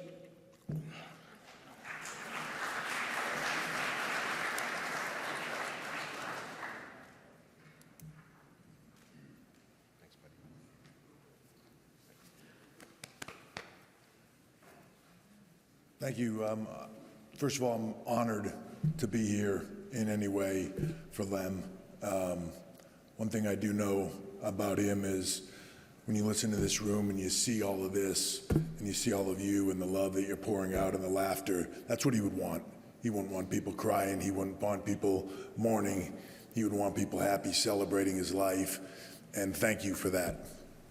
I grew up a kid, just probably like a lot of people in this room, fan of his music, got in the wrestling business, became successful enough to where I finally reached a point where I could have some input into what my entrance music was. And entrance music, for what we do, as all of you would know, it's music creates the image. Music creates the emotion and the feel for what you do. It can create a character and it can mean success.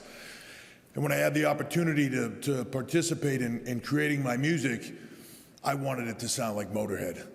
I wanted that raw, guttural feeling. I wanted Lem. I wanted all that passion and that power to create the ultimate badass in what I did. And at a certain point in time, they just couldn't get the sound right, trying to make it otherwise. And our people came to me and they said, "What do you want?" I said, "I want Motorhead." And they said, "Well, why don't we just ask Motorhead?" And I said, because I didn't know that was an option. And we made the call. And Lem and Mickey and Phil gave me the greatest gift of all time, which was their sound. They gave me the sound of Motorhead to create one of the most badass themes in the history of the WWE. They created the game. They then went on to create King of Kings. They went on to create Evolution for me. And it was this amazing partnership. And trust me, if you're not a fan of what we do, if you're in a stadium with about 80,000 people in it, and you're coming up on a riser onto a stage with smoke all around you, with the world title around your waist, and you look to your side as you come up with lasers and pyro and Motorhead playing, and fucking Lemmy is standing next to you singing about you, it is the most kick-ass thing of all time.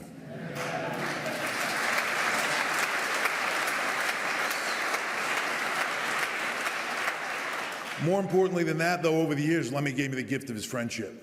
We connected. In some way, we connected. He would always come whenever he was in town and we were in town. Most often it would be Staples Center, but London, wherever we were. He'd come to the Staples Center and they'd tell me Lem would arrive and his white limo would pull in downstairs and he'd wait, and before my match, they'd go get him and he'd come out and he'd sit in the arena in the front row, and I'd say hi to him on my way into the ring, and I'd wrestle, and then I'd come out and I'd talk to him again, and then he'd say, "I'll see you in the car," and he'd wait outside until the show was over, and I'd showered and I'd come back and I'd sit in the car with him for hours and we'd just talk. And sometimes he'd play me the new Motorhead, sometimes he'd play me something else he wanted me to hear, or a track that he was working on for us, or a lot of times we just talked about life. And after that had happened 4 or 5 times, I was the bad guy in wrestling. And after 4 or 5 times at the Staples Center, I remember going to him one time after getting beaten again and walking up to him. And Lem, I went over to him to shake his hand, and I gave him a hug, and he looked right at me and he goes, "Man, you suck." He said, "You can't win a match to save your life. I don't know why I come and see you." And I guess I probably looked at him stunned, and he grabbed me by the back of my neck and he said, "That's why you're perfect for Motorhead."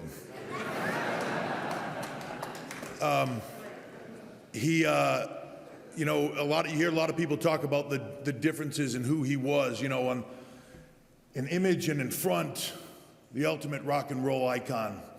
But then the guy behind that was totally different, polite, and all the things that you've heard said. And it's one quick story for me that encapsulates a lot of that. I went to a show. We were in Phoenix. There was a stadium show that was going to be playing the next day, so I stayed over with my wife, and Motorhead was playing, and there was a bunch of other iconic rock bands, heavy metal bands, that I won't say the name of, just in case you're embarrassed by the story.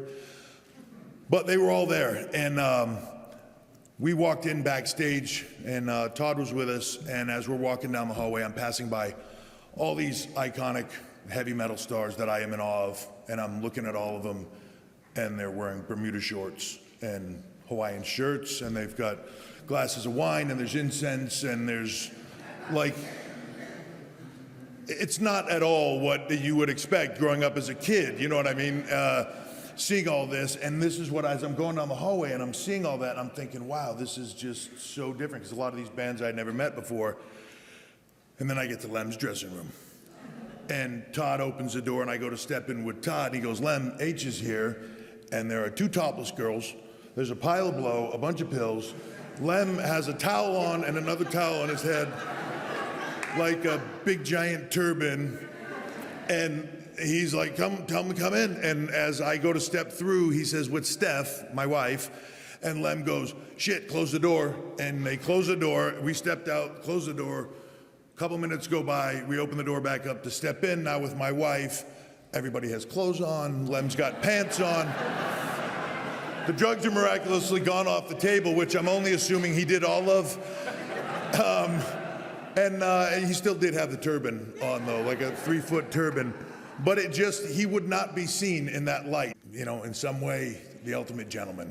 And that was always the coolest thing about Lem. We had this friendship. We wouldn't see each other for years. And then we'd see each other, and it was like no time passed.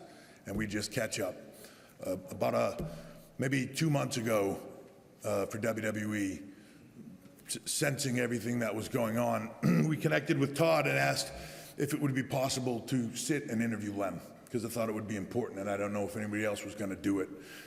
And we met at the Rainbow, and I had seen Lem 6 months earlier, and he didn't look good. Maybe a year earlier, he didn't look good. And when he showed up that day, man, it was like the clock had rewound 10 years, right, Todd? I mean, we spent 2 hours doing an interview. He laughed the whole time. He told jokes. He was as upbeat as could be. I mean, when it was over, he was like, that's it? You want to do more? It was just the coolest thing, and that is how I will remember him, as just that beacon of strength and laughter and just all of it. The thing I will say about Lem, whether he meant to do it or not, is he was an inspiration of how do you live your life. Live your life for you. Do what you want to do.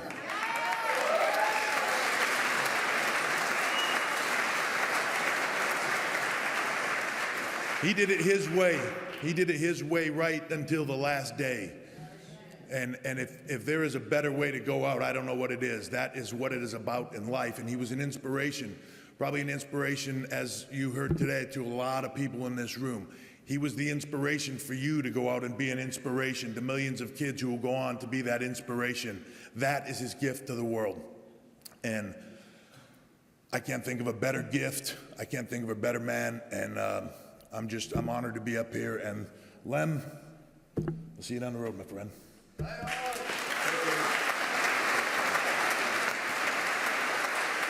All right, we have 12 minutes left of going over a half hour already. So I want to call up Lars and Robert. But before as you're coming up, let me just say that one of the biggest highlights in my 25 years with Lemmy that he had always spoke about was his 50th birthday party we held at the Whiskey A Go-Go, where Metallica came out dressed as the Lemmys and played for him.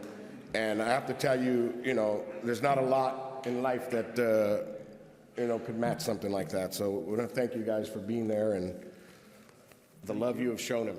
Thank you.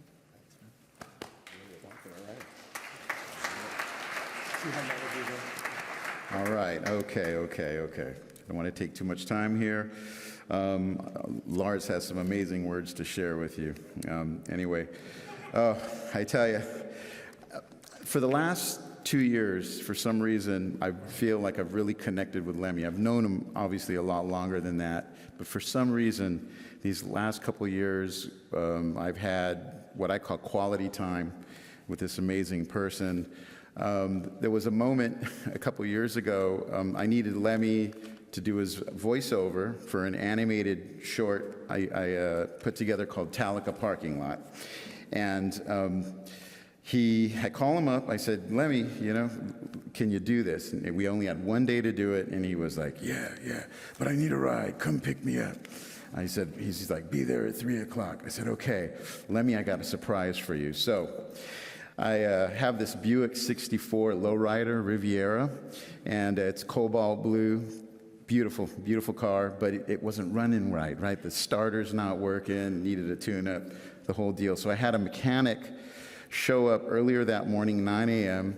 He gets puts a new starter in, changes the oil, tunes the car up, and I'm proud. I show up at Lemmy's apartment about 20 minutes before I'm supposed to be there, and Lemmy comes out, We're looking at the car, he's complimenting it, he loves it. We get in the car, and I'm sitting there, yeah, I got this. I put the keys in, car doesn't start. Dun, dun, dun, dun, dun, dun, dun. And I'm like, oh my God. And Lemmy's sitting there with a cigarette, he's not saying anything. Jun, jun, jun, jun, jun, jun, jun. And now the beads of sweat are rolling down my face. And he's saying something, all this, and I'm just like, and I'm determined. And then finally, he gets his word, and he says, he said, let it sit for a while. And I said, excuse me, let it sit for a while. And so we get out of the car, and he's like standing outside, he's smoking a cigarette, he's looking around the neighborhood, and he's giving me sort of a history lesson on his street. You know, Charlie Chaplin used to hang out there, Mary Pickford there, and you know, and it was really great, it was beautiful and interesting. And then right in the middle of his story, he says, now try it. So we get in the car, and sure enough, that puppy started right up. And then he said, see, I told you it was flooded. He's like, it's like, you gotta respect, you know, these older cars. So Lemmy and I proceeded to go to the voiceover studio in Hollywood, traffic, and I'm in my lowrider, and we're bouncing in the car, the Mexican and the rock legend, and we're listening to all different styles of music, and it was just really an incredible moment for me. We left the studio, he gave us 2 hours of voiceover. We drank Jack and Cokes together, which I never drink. I hadn't drank that in about 15 years. I drop him off at his house. I actually lost my way home. I'm trying to get from Hollywood to Venice Beach, and I actually ended up somewhere in like Westwood or something, completely lost. And the last thing I got to say is about a year ago, I got to hang out with Lemmy at the House of Blues. Cheryl was there, and my other good buddy, Joni Mitchell, walks in, who I had invited to see me play at this particular gig. I got Lemmy to the left of me, I got Joni Mitchell to the right of me, and they're both chain smoking, and I'm inhaling this massive amounts of rock and roll legend smoke, and I was loving every minute of it. And I introduced him, I said, Joni, I want to introduce you to my friend Lemmy. And she goes, hi, Lenny, it's a pleasure to meet you, like that. And he takes a big drag of the cigarette, and he looks over, and he goes, Joni, what fucking chords were you playing on Court and Spark? I could never figure them out. And so they have this beautifully incredible conversation together, and I'm just sandwiched between them, and I'm loving every minute of it. I've got these two rock and roll pirates, legends, icons, and I'm engulfing their magic smoke. And I just want to say, Lemmy, I love you, we love you. When I saw him at his birthday party, I sat with him. He embraced me, and it was very sad because I knew that would be the last time I was going to see him, and we both knew. But at the same time, I know he appreciated, our presence in love, and we must always respect and love and remember and celebrate our elders because we have them here, and we have to enjoy that time, and I know he'd be so happy to see us all here. Right? I mean, yeah. We love you, Lemmy. Thank you. And here he is, the one and only. I saw the picture of him sandwiched between the two legends. It's pretty cool. I just had to check a few seconds ago whether we ever played with Motorhead in Phoenix. And thankfully we didn't, but I just had to spin that one in my head for a second. So I think like Mickey and Mike and a few others, maybe I'll keep the personal stories and the shenanigans, save those for another day. So instead, I'll share this with you.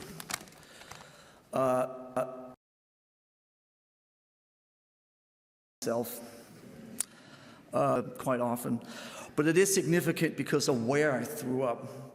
I was in Lemmy's hotel room at the Sunset Marquis at about 4 o'clock in the afternoon on the day they were playing the biggest show on their Iron Fist headline tour of the US. I was there drinking and socializing with Lemmy 5 hours before they were going on stage. I was an awkward 18-year-old snot-nosed kid hanging out in Lemmy's hotel room. That's very significant. In the late 1970s, when I was growing up, I spent a good deal of time outside the Plaza Hotel in Copenhagen. Some of you guys down here may have been there. And over the course of those years, I met many great people, Richie Blackmore, Ronnie Dio, Phil Lynott, Robin Trower, and they were all kind enough to sign autographs, take a picture, exchange a few seconds of pleasantries, but that was kind of that. Subsequently, after moving to America, I was now in Southern California, and Motorhead became the primary musical force in my life. I lived and breathed every note they played, every word Lemmy sang, and every tall tale that I read in interviews.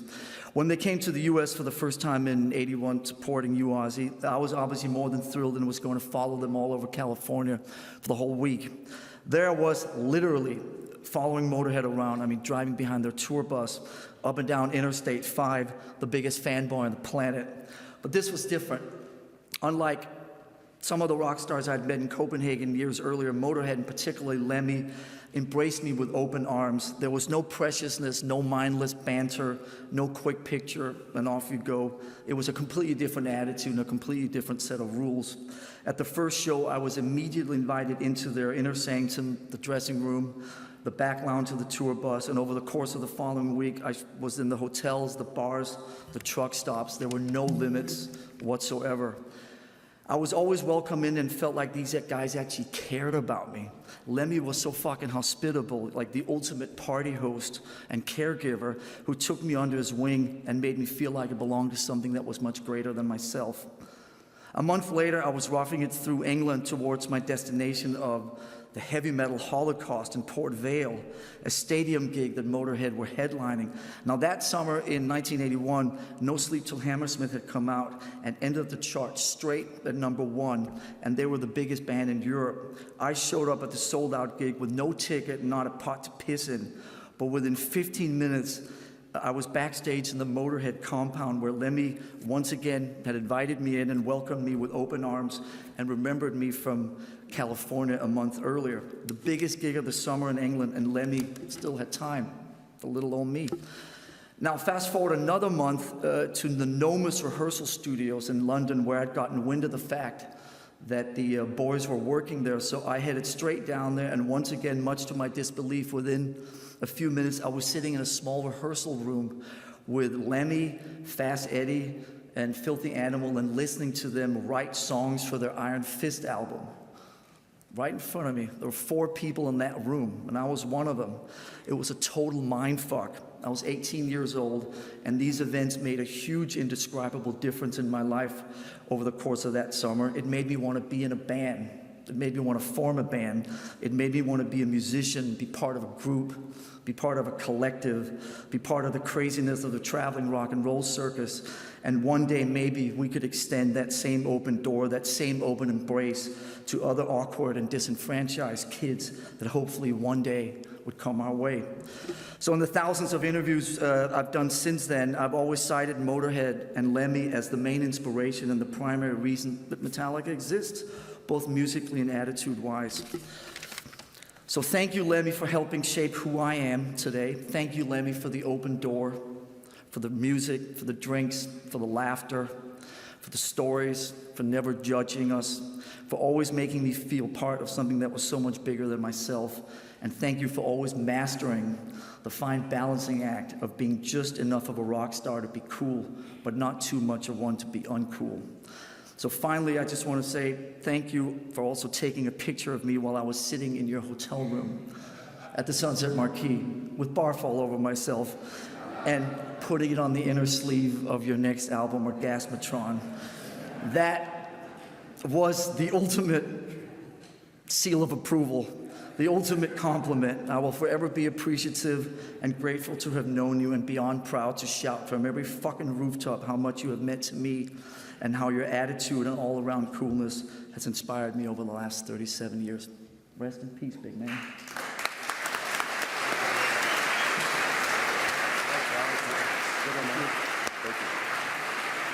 All right, Dave Grohl, we've got 4 minutes till they cut us off.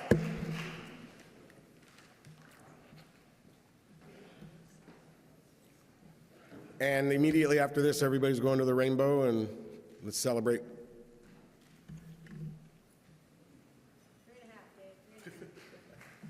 Hi, guys.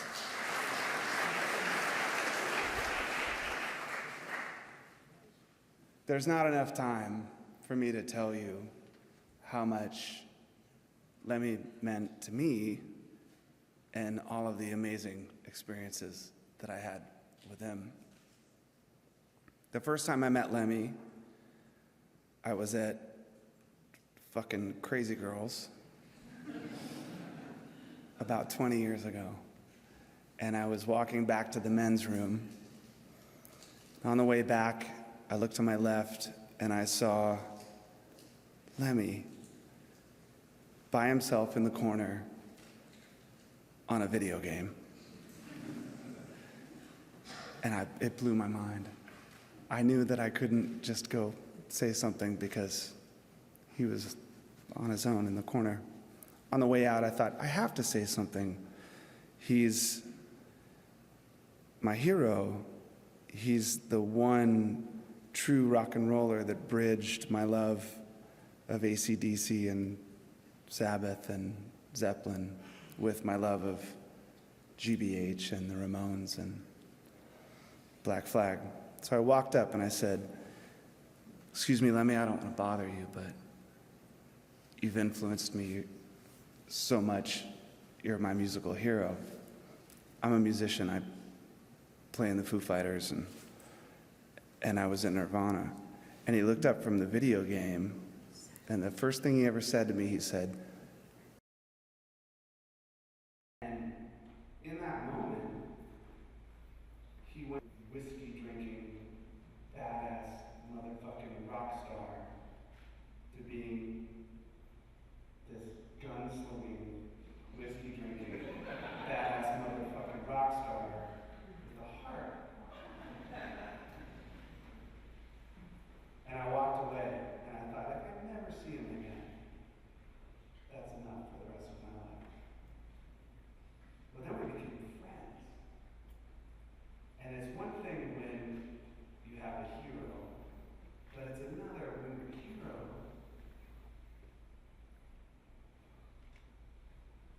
becomes your friend. And over the years, I have great stories of going to his apartment and walking through the aisles of pornos and magazines and quarters episodes. The first time I was going to the Rainbow and ordering 2 Jack and Cokes, and the waitress brings 2 Jack and Cokes and his fucking mail.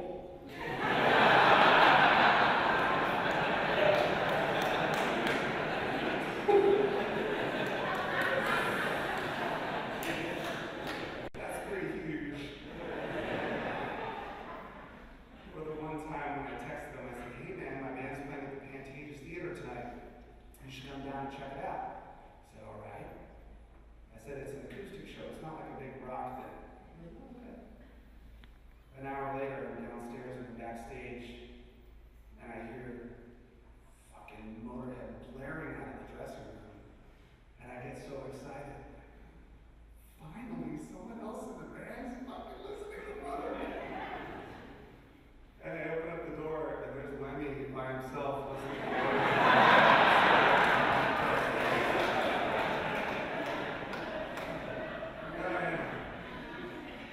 So then I say, "Hey man, my mom was there." Like, "You gotta meet my mom." So we walk across the hallway and open up the door. And in that room was my mother, my wife, and my daughter Violet, who at the time I think was maybe 6 months old. So Lemmy walks in, he's got his drink, he's got a cigarette. And I'm like, "Mom, this is Lemmy from Motorhead." He's like, "Oh, I love it." And then he looks and he sees that there's a baby in a crib in the room. And he puts out his cigarette and his drink and puts the drink down. Now, to most people, that would seem like nothing, I suppose. But to me, that was my hero. Putting out his cigarette and his drink and putting it aside because my daughter was there in the room.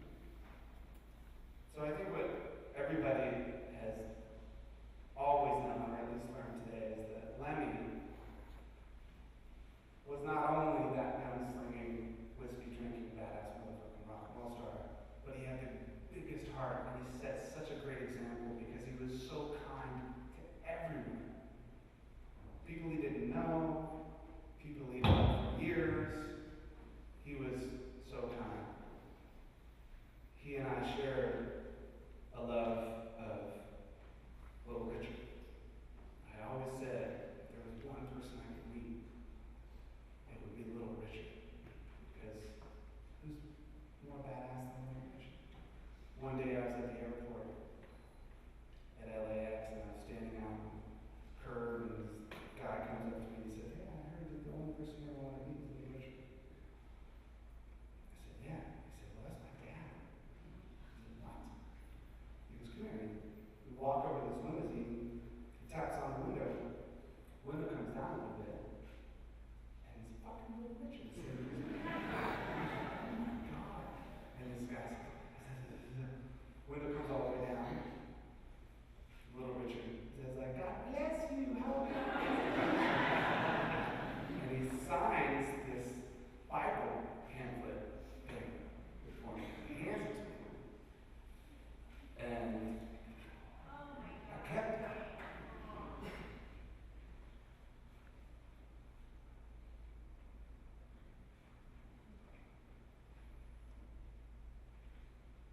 And I wanted to give it to him on his birthday.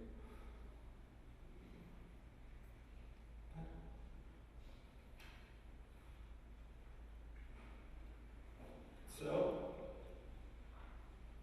last night,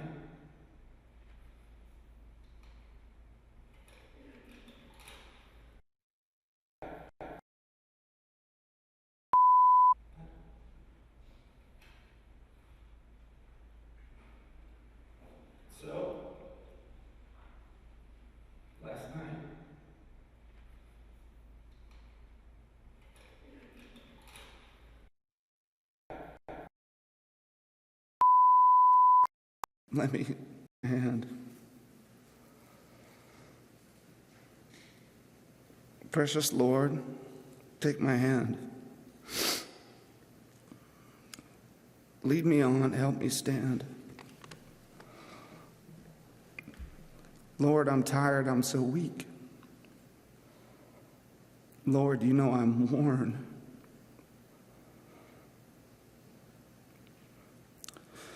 Through the storm, through the night, lead me on to the light. Take my hand, precious Lord. Lead me home.